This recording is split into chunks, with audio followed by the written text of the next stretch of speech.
Now, Mr Speaker, I have to say, New Zealand is under new management.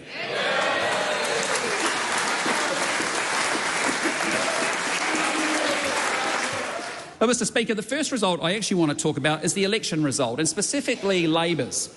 Because the swearing-in yesterday was my very first day in the House on the government's benches. And the view from here is actually still of Labor, but now there's just a lot fewer of them. And I have to say,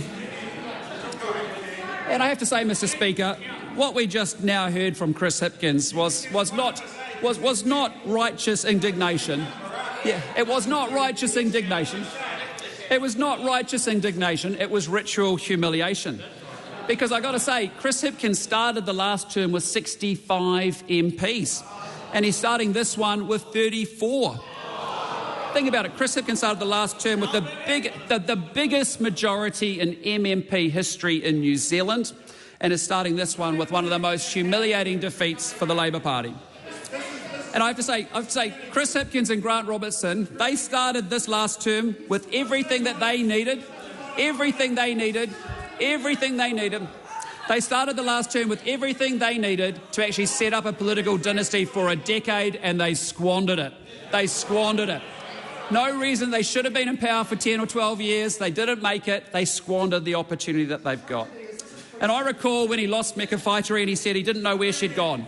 Well, he's lost around 30 MPs. He's lost 30 MPs. But he knows where they are. He knows where those 30 MPs are. They're out looking for jobs. And I have to say, they're not bad people, but they served in a very bad government. And New Zealanders saw it, and New Zealanders paid for it, and New Zealanders kicked them out. And make no mistake, Labor earned its loss. It worked hard for it. Labor wasted time. They squandered public money, and they made this great country and its people miss out on opportunities.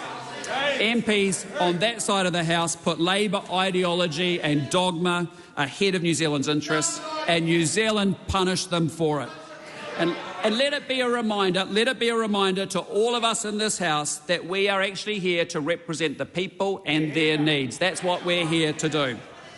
So I have to say, Labor is sitting over there wondering who to blame for them going from 65 MPs, the most ever in the history of MMP in this country, to the 32 uncomfortable people over there with survivor's guilt that I see opposite me. We've got 2 new MPs, and I say congratulations.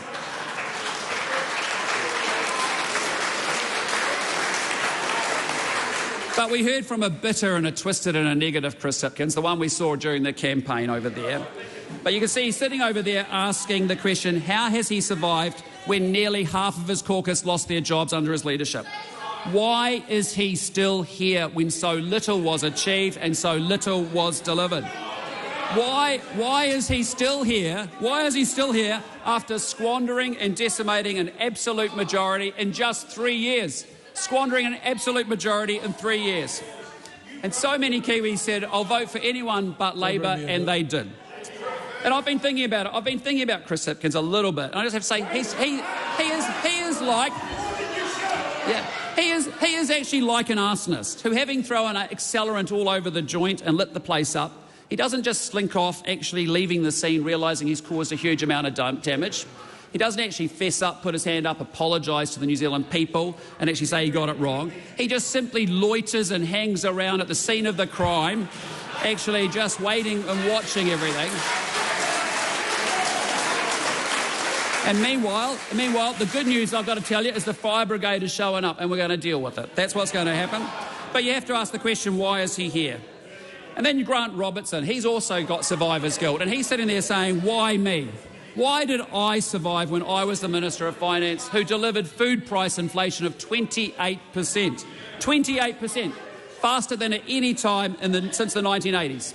Why did I survive when weekly rents went up $180 per week? Why? Why is he still here? When the official cash rate hit its highest point since 2008. You tripled mortgage interest rates, you crippled family budgets, and the question Grant Robertson got asked is, why am I still here? Why?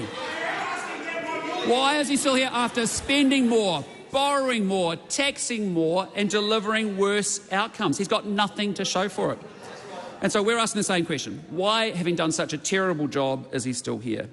Ginny Anderson probably isn't asking herself why she survived, because self-reflection may not actually be her thing. But she should be asking why is she still here, because crime got a lot worse on her watch and Kiwis feel a lot less safe on the streets and in their own neighbourhoods.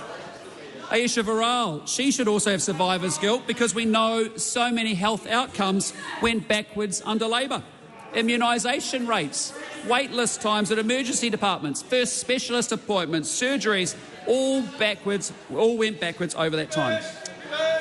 So let me just, in the spirit of being supportive, help Labor with where they went wrong, because we heard a diatribe from Chris Hipkins and some revisionist history going on, but let me just give you some help. While Labor was wasting billions of dollars and achieving nothing, while they were distracted building a big new health bureaucracy as health outcomes went backwards, while they were alienating the public by progressing co-governance without ever explaining it, and while they were talking gibberish in the draft science curriculum, which didn't even mention the words physics, chemistry or biology, New Zealanders were actually struggling. And families were facing rising bills, they were going backwards, and Labor was busy on new taxes and hate speech. And I point this out merely to help Labor work out what went wrong, and also to say that on this side of the House, we understand what matters to New Zealanders. The things that impact their daily lives are the things that matter the most to all of them. Those are the things that we need to be talking about in this place. Those are the things that the public elected us to talk about here. Those are the things that matter the most to them. And along with the billions of dollars of wasted public money, there was the cabinet chaos, the underperformance everywhere, and New Zealanders' fear, genuine fear, that they could lose their homes. And don't tell me it wasn't so, because I spoke to those people on the election campaign. And I listened to them, and I literally held the hands of some of them, like that small business owner who was trying so hard, but her business was going under, and she hadn't told her team yet because those families depended on those incomes. And she cried telling me how hard it was, and that's how it was to be a small business owner after 6 years of Labor. And I met people who own dairies where terrible things had happened to them, and I truly hope that the children in those families recover from those experiences. And I met farmers who used to spend a couple of hours a week on paperwork, and they were dedicated to running their properties in the most environmentally sustainable way they could. And now they spend a day a week complying with the government bureaucracy and the rules, telling them how to do their jobs. And this government's going to show a lot more respect than the last government did to those people. And on the other hand, when the economy stagnates, as it has for the last 6 years, things become harder for more of us. And that's what we've been left with by Labor, an economy in a mess where high inflation has wreaked havoc on people's budgets, where the price of food, housing and groceries has risen faster than wages, meaning so many Kiwis have been going backwards, where interest rates have had to climb to eye-watering levels to try and put the lid back on inflation. But inflation has become so entrenched and embedded from 6 years of reckless, wasteful government spending that the Reserve Bank is already foreshadowing rates will have to stay higher for months to come. And that is Labor's legacy, and it's felt most keenly by anyone with a large mortgage, which they had to take on after the record increase in house prices under Labor. And it's a legacy felt by families and workers who are struggling to make their paycheck stretch for another 2 weeks. And it's for those people that we promise to work. It's for those people that we will be better than our predecessors. We will stop the wasteful government spending and get the books back in order, because we know that every dollar the government spends had to actually be earned by someone going to work and working hard. And that's why Simeon Brown has already instructed officials to stop work on the ridiculous $16 billion Lake Onslow pumped hydro scheme.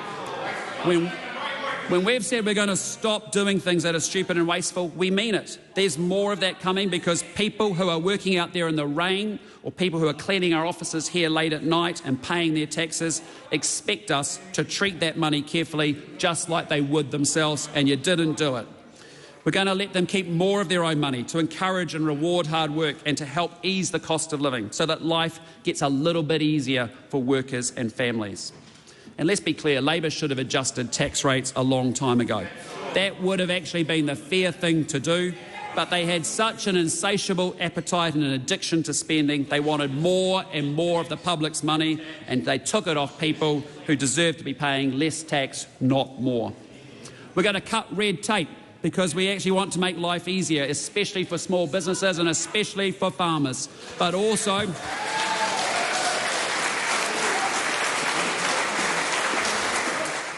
Now, Mr Speaker, let me turn to law and order, because ensuring people are actually safe in their own homes, their businesses and communities is a pretty basic responsibility of any government.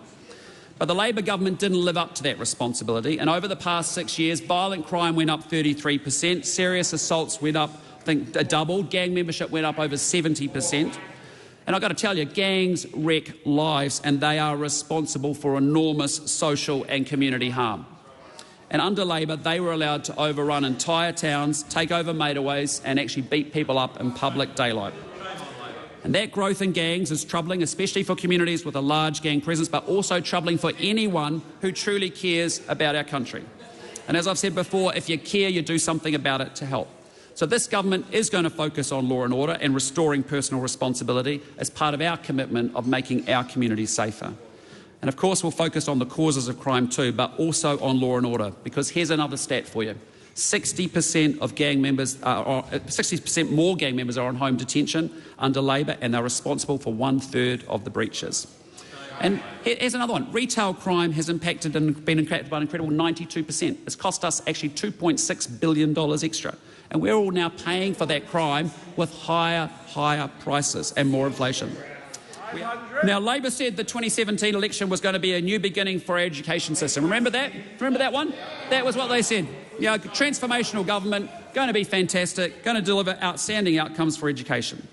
They were right, but not in a good way, because essentially it was a new beginning for our education system, and a sad one. What we've seen is a rapid slide in academic achievement and the beginning of an enormous problem with absenteeism. And around 40% of our kids are not attending school regularly. I mean, that is startling and shameful, absolutely shameful. And just last night we had the shocking and more sad news, not surprising, that actually in the PISA test, which is how countries are benchmarked against each other, in reading, maths and science, New Zealand has slid even further, and in all three of those subject areas, our results are the worst that they've ever been. And that is Labor's legacy in education, and that is Chris Hipkins' legacy as Education Minister for 5.5 years. All talk, all rhetoric, lots of hiring of bureaucrats, no delivery, no outcomes. Mr Speaker, we are delighted to be back with a big team. We are delighted to be back with a big program and big ambitions for New Zealand at home and overseas. New Zealand has everything it needs to be successful, and now with a government committed to making it happen. And New Zealanders can be positive about the future. And change won't be easy and it won't be quick, because Labor has left us a lot to repair and to rebuild, and the books are not in good shape. But I tell you, there's nothing that can't be done by a government that actually knows what it's doing. There's nothing that can't be done when we don't put New Zealanders first. That's what this is about. This government's going to do. That's what we're going to do. It's what we came here to do. Our team is in place. Our partners are ready. The people have given us the mandate, and we are ready to go to work. Thank you very much.